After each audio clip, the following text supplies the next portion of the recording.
welcome back to the GSMC Baseball Podcast, brought to you by the GSMC Sports Network. We have a great show for you today. We'll be covering 4 segments, including how can the Rangers Diamondbacks help their pennant defense for the upcoming year, some AL and NL players that need to prove themselves this upcoming season to remain in the high regards they are in the league, and finally, some news around the league, just what's going on. This stuff I thought was very interesting and very important, but maybe wasn't entirely due for its own segment. So now, before we get to that, I would like to ask you to please like and follow the show. We do get a number of requests from viewers, so to ensure that your question does get run in the air, I please ask that you use the link on your screen, gsmcpodcast.net. It is very shorter now, which is very nice for us, very nice for you guys. It makes it better. So, if you want to support the show, please use that. It is much appreciated always, so thank you so much for that. And, let's get into our first topic here. So, I didn't really know what to do with this first topic, to be honest with you guys. Baseball's kind of in the lull period right now. We're still waiting for the other free agents to sign. We're just talking about spring training games right now, which are fun, but how important are they really in the grand scheme of things? So the one thing I did think about, though, was just a little bit of an overview of the league and how I can do that. And I came to the conclusion that I should talk about the Rangers Diamondbacks. I mean, they haven't really been talked about much this offseason after making the World Series, so I figured this is the right decision to talk about them and what the keys are for them to help defend their pennants. Obviously, we know what's happening with these teams right now. Both made the World Series this year. Both kind of came out of nowhere to do that. Obviously, in the end, the Rangers did win. And while that is much better than the Diamondbacks, they still made the World Series. They still are the NL champions for at least this year. And maybe they'll even make it this year again. I wouldn't be surprised.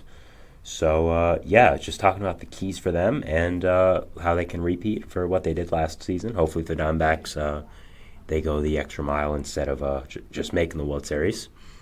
So, let's first talk about the Diamondbacks. So the Diamondbacks had, in my opinion, a very, very good offseason. First adding Eduardo Rodriguez in a 4-year contract. In my opinion, one of the better bang-for-your-buck signings in the entire league. $20 million for a guy who can be a legitimate number 3 starter, who even can bounce up to a number 2 or number 1 with pretty easily if there were to be some injuries or setbacks. I love this signing personally. I thought it was a great move by the Diamondbacks. I thought they needed more pitching depth going into the future. They have guys like Brandon Pfaadt, like Dre Jameson, unfortunately did have Tommy John, but they still needed more, I thought, and I thought Eduardo Rodriguez was a great signing for that. Merrill Kelly's only getting older, so when he eventually does start to regress a little bit or just retire, I think Eduardo Rodriguez can be a great fill-in for him, play a great role, and I'm looking forward to watching him. So, that's not, obviously the Diamondbacks did add, but I think when you're talking about teams adding, you have to look at other teams in the NL and what they did add. And I don't think anyone added more than the Dodgers, and I don't think anyone would debate that. The Dodgers added Yamamoto, they added Ohtani, they added Tyler Glasnow, James Paxton, Teoscar Hernandez, they re-signed Jason Hayward, like an historic offseason by any stretch of the imagination, by any metric as well. I don't think anyone's arguing this, but so it's going to be definitely harder for the Diamondbacks to make the World Series with what the Dodgers did add.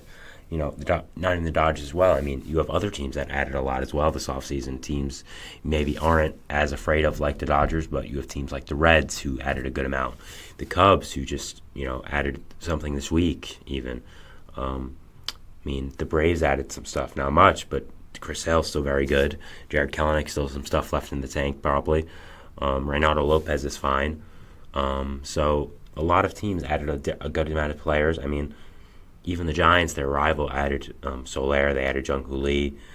They added Robbie Ray, who they'll get back in the second half. So, it's definitely going to be harder for the Diamondbacks. But the thing is, with the Diamondbacks, they made the World Series without winning the division.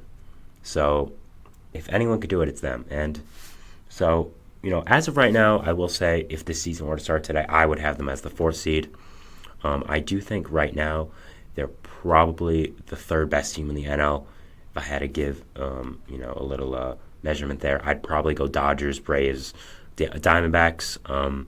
They are the 4th seed, unfortunately, even though I think they're the 3rd best team because of the standings and how that works and the new playoff format. The NL Central winner is going to be the 3rd seed. I mean, They could be the second or first seed, of course, but I doubt that that's going to go to anyone other than the Dodgers or the Braves.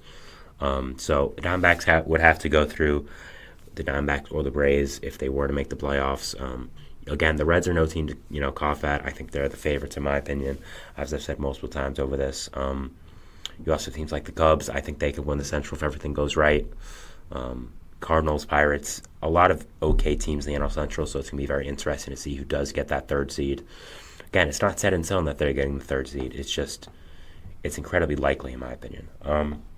Now, also with the wild card, you have the Phillies, who I think are the fourth best team in the NL, next to the Diamondbacks. I would currently have the Diamondbacks fourth, Phillies fifth. And even the sixth seed, I don't think there's a set team for the sixth seed right now, but there's a lot of good teams who could make that. I mean, you have the Padres, who added a bunch of pitchers. I mean, they did trade their best player to get all those pitchers, but they still did out a lot of people. You then have the Giants, who added Jorge Soler, Jung-Hoo Lee, again, Robbie Ray. They're a good team, of course. You have the Mets, who added a good amount of players this offseason, like Severino, Minaya, Fujinami. You're getting back the best closer in baseball if you're the Mets, and Edwin Diaz, added Harrison Bader. They're no team to cough at, in my opinion. And again, even a central team could make the wild card themselves, like the Cubs, like the Reds if they don't win the division, like the Brewers, Pirates, Cardinals. So it's going to be a lot of good teams fighting for one or two spots, because I think, as of right now, I think the 1, 2, 3, and 4 seeds are pretty much locked up. I would be fairly shocked if the 1, 2 seed aren't the Dodgers, Braves in some kind of order, and I would be fairly shocked if the 3 and 4 seed aren't the Phillies and Diamondbacks in some order. I think those teams have shown that they're going to be in the playoffs for a little while now. They've shown how good they are.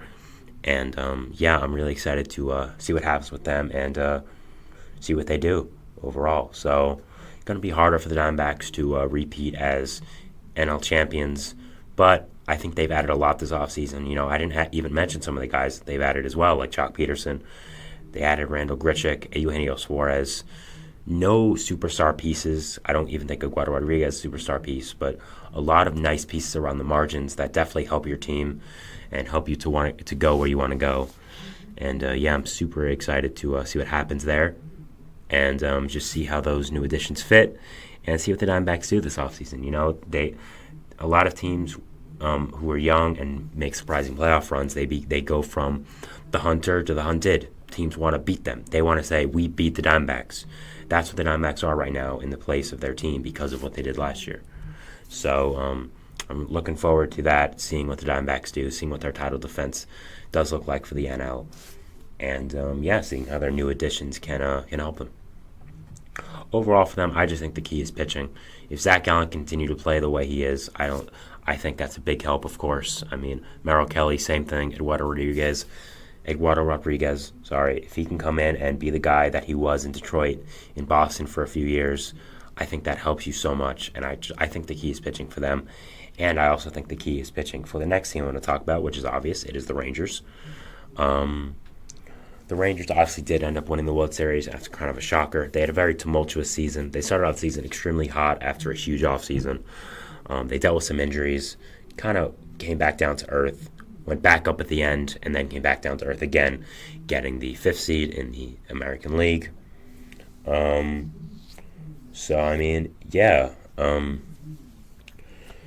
So I think there's a lot of question marks for the Rangers and what their title defense could be. I think the first one, obviously, is pitching injuries. Max Scherzer, Jacob deGrom, of course. We're going to talk about deGrom later, actually. That's a little hint, I guess. Both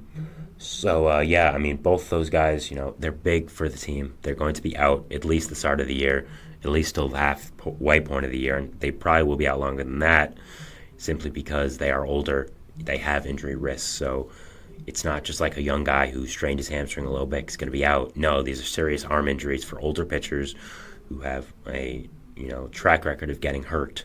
So I think that it's going to be a little bit tough for the Rangers and what's going to go on with those guys. But I'm looking forward to seeing if they can come back. As a Mets fan, I still always root for them. They were both good to us, even with what people might say about Scherzer. So, I'm looking forward to see what happens with them and how they can affect the Rangers. But because of those injuries, you need guys like Nathan Eovaldi, like John Gray, like Andrew Heaney, like Dane Dunning to step up, be big impact guys. Obviously, a lot of them were last year, specifically Nathan Eovaldi, who I did not like the signing at first for the Rangers.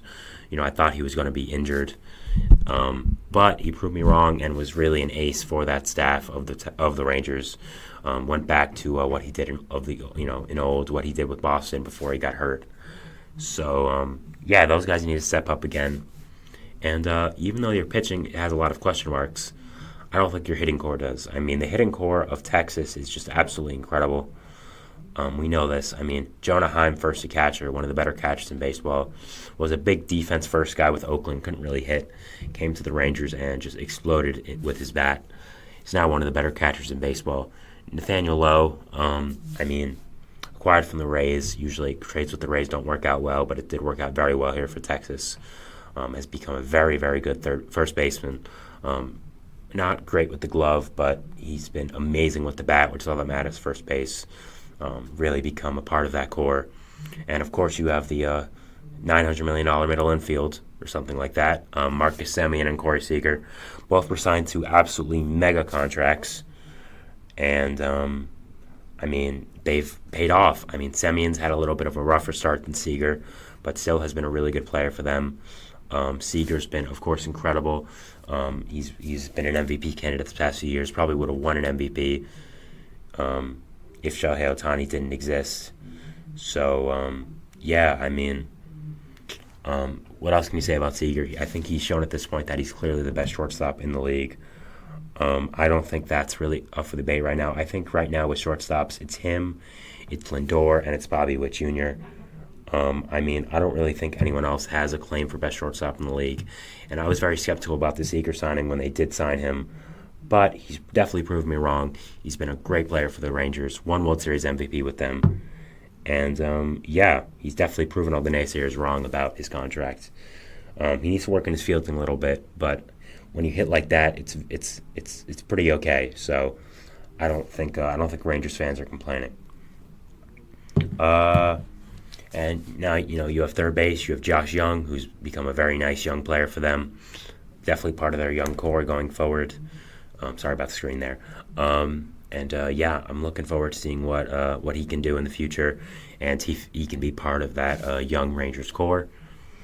The outfield is just incredible. Adolis Garcia, of course, just an incredible player.